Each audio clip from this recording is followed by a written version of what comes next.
Welcome to Helping Hand Chefs. I'm Gail Mars, and we call ourselves Helping Hand Chefs because we think it's valuable to be able to share recipes and serving styles for the single-handed eating folks who need yummy and nutritious meals. We have dozens of recipes, and we're working on a cookbook and a blog, but they're all works in progress. So today, we'll just be posting a video for you to see. Thank you. Hi. So we use a lot of different types of items just to make things easier for the person who might have a few challenges. So you can see that we use this type of grip material that can go under a placemat. You can use this as the placemat itself, or sometimes you might want to put something on that's usually of plastic fiber that grips onto it. We don't like to use cloth here for this because the cloth can slip, but we do use the cloth for napkins.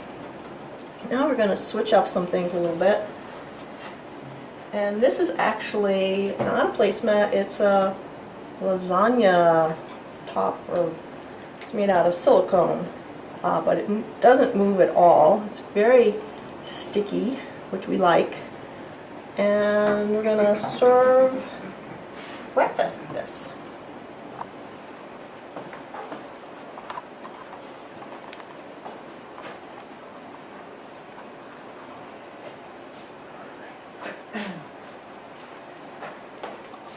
And here's a platter of little pastries.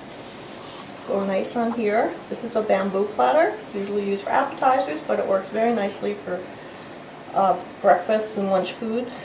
And a mug. We usually don't fill it up all the way to the top. The other thing we like to do with things like fruit is we have a cinnamon sugar grinder, and that helps give people a little bit more friction, and things are not so slippery if you want to pick them up with your fingers. Otherwise you can use, some people will use a fork. But this is, you can get by if you don't need to use any utensils at all with this kind of meal. So we're going to serve that up. Okay.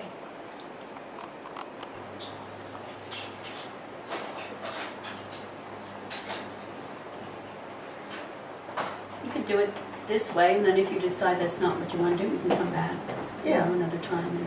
Yeah, this is something we can just have in the...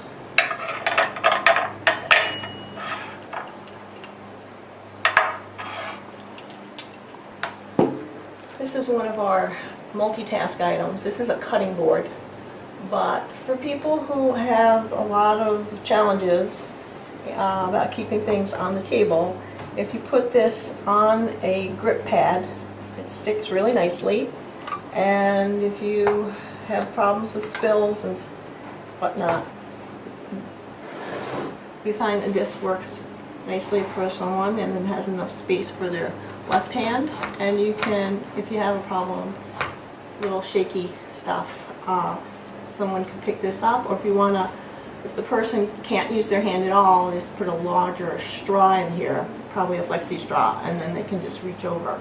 And then if you want to use it for the right side, you just can flip it and it goes right there.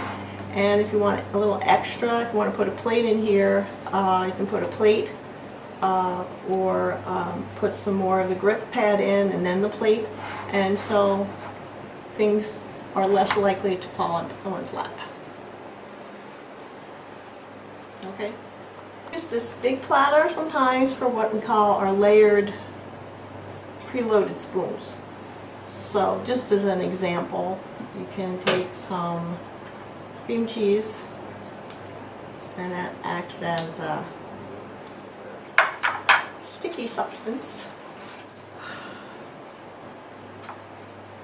And normally the tomato would roll around, but here it doesn't.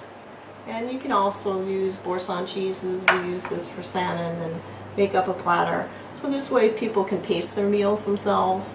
You can put a piece of chicken on the fork, and then people can feed themselves easier, so they don't have to keep dipping. So there's a number of different strategies with this, so we'll be going over that in a number of recipes that we'll be putting up on our blog. So lots of times we use things, as you can tell, that aren't necessarily for people who have challenges. They're just things that other people like. And we love our Weinstein. And we've all picked up after tipped wine glasses. So we like this because we can have a little bit of fermented cider